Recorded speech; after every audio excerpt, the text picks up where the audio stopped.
Round 5 of Norway Chess saw the meeting between Magnus Carlsen and Anish Giri. Now there's a little bit of needle between these players. Carlsen has never defeated him in a classical game, and Giri likes to remind him of this. Carlsen had the white pieces, didn't get much out of the opening. Giri played solidly, and the game ended in a draw, not too exciting.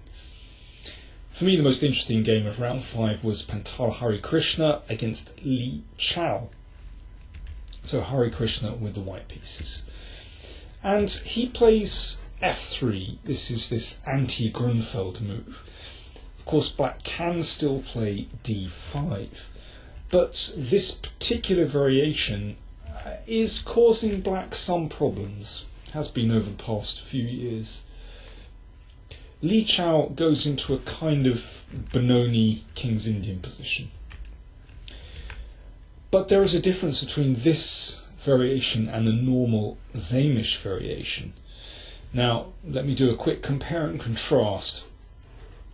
If white plays the knight out to c3, then the knight comes to e2, and in order for white to develop, well, the knight really has to come back to c1, and then bishop e2, and the knight isn't on such a great square on c1. So that's why this knight is brought over to c3 first. Knight ec3, that's the approved method. You might recall this was played in the Anand-Gelfand World Championship match in 2012, where Anand won a very quick game against Gelfand. That game went like this, and, well, already Anand had a good position. Black can also play into a kind of Benoni position, but this shows the improved situation of white's knights. So black making lots of very normal moves. And now the knight comes to d2. Now, quite different from the knight being on c1. Here, white has a pleasant Benoni position, and that knight is ready to come into the usual square on c4. So big improvement. That's the whole idea of shuffling the knights around in this way. So back to this position. Li Chao played e5. He played this quite quickly, obviously a prepared move. Now, this leads into a kind of Zamish King's Indian position. But this kind of pawn constellation with the pawns on e5 and c5 was tried out in quite a few games in the 1950s. But it was found to be not very good. White can sometimes break on the queen side with b4, but sometimes get quite a nice attack on the king side. Petrosian won some very nice games against this particular structure. And Harikrishna plays the approved move, g4. So this basically cramps black's kingside expansion with f5, and also prevents knight h5. Now, if the knight retreats looking to play f5, now this shows white's strategy very well. And black certainly has no kingside initiative here. In fact, it's white that has the initiative on the kingside, and black really lacks space. This is the problem. But Li Chao came up with a nice idea, h5. Well, of course, this would be fine for black, I beg your pardon. So the knight is able to come to this square and maybe queen h4 as well. And g5, well, g5 is possible, but black will always be able to break with f6. Maybe the knight should go to h7 actually. And then you break with f6. So Harikrishna played h3 just to hold the position. Okay, seems normal. Now knight h7, good move. So if pawn takes pawn, then queen h4 check. Bishop e3, good move. So you can meet the check with on h4 with bishop f2. Now, excellent move, h4. So this closes the position, and black has in mind a nifty little maneuver. Bishop f6. So the bad bishop gets exchanged off on g5, and that's a very nice square for black's pieces. And around here I thought, well, this is very promising for black. Harikrishna played rook g1, so he wants to play g5 to shut out this manoeuvre. Now bishop g5, and this was taken. Now, with hindsight, maybe knight g5 is a better move. Certainly would avoid some of the problems in the game. So threatens here, well, maybe queen e3. And I suppose that white can play on the queen side with rook b1 and b4 and try and open up lines there. But black is pretty solid, and the knight keeps white's kingside in check. But queen g5 played, which first I thought, okay, looks fine. If black can trade off into an endgame, then the knight is sitting very well on g5. But knight b5, good move. So d6 is attacked, and c7. So the queen has to come back to defend those squares. And now g5. Good move, so that prevents anything hopping into g5. The knight on b5 gets pushed back. Knight c3. Can be a slight problem with that move, because if white ever breaks with b4, then the b6 square is just a little bit weaker. Knight d7. And now here's a clever idea. Black wants to play f6, which doesn't look bad. To break through to the f3 pawn and perhaps occupy the f4 square. But queen g2, that's a very clever move from Harikrishna. And now Li Chao hesitated with king g7. He could play f6 here, but I think he was discouraged from doing that, because after exchanging, then queen f2. And the problem is, it's not possible to defend h4. Obviously, if the rook moves back to uncover this defence, then rook g6 is possible.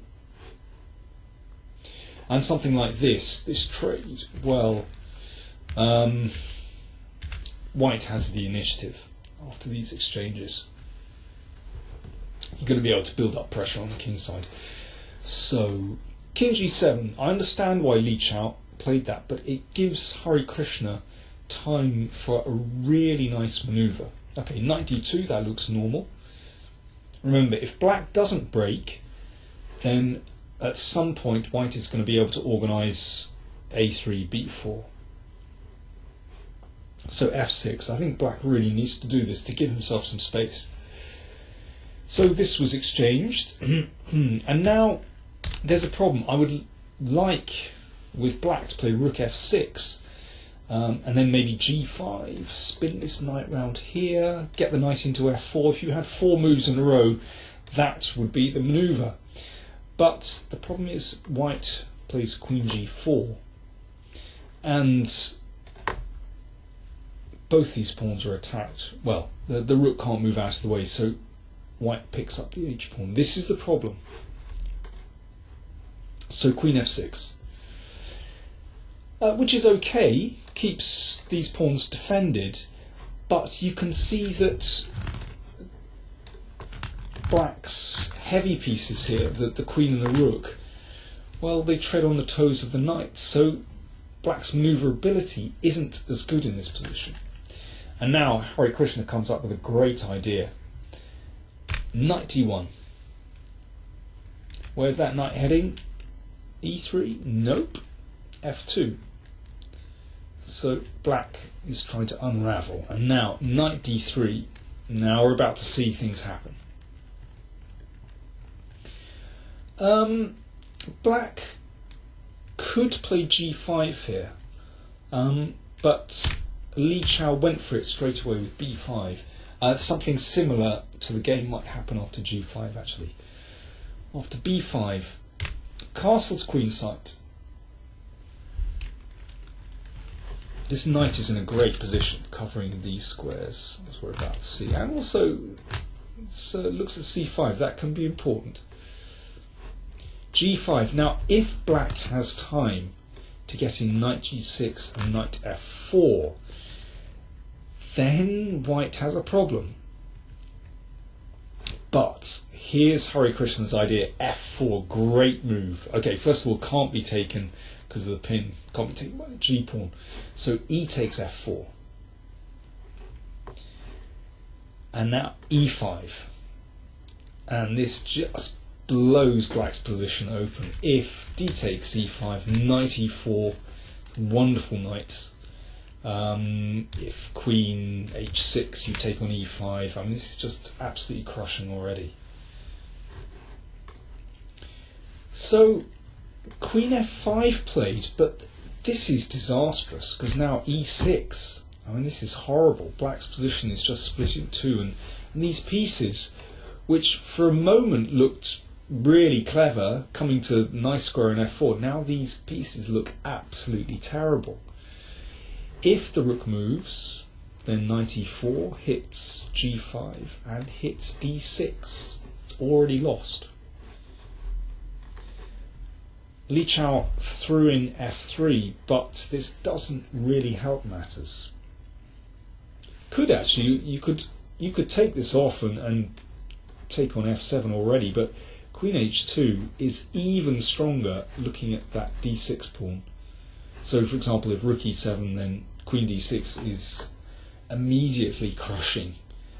I mean, black's king is so exposed here, doesn't help matters. So Li Chao gave up a piece, but it's pretty hopeless. Black has 3 pawns for it, but they're terrible pawns. And now many moves for white, but this is such a solid move. Knight f2, blockading the f pawn, making room for the bishop to come to d3. Looking to play knight e4 as well, and black's position just falls apart here. Let's see the end. Queen f4, and now here's a nice little tactic. Everything is going white's way. He's a piece up here, and now knight takes pawn. So if that's taken, then bishop g2 skewers the rooks. It's gone. Black is a piece down, and well, these remaining moves were pretty unnecessary actually.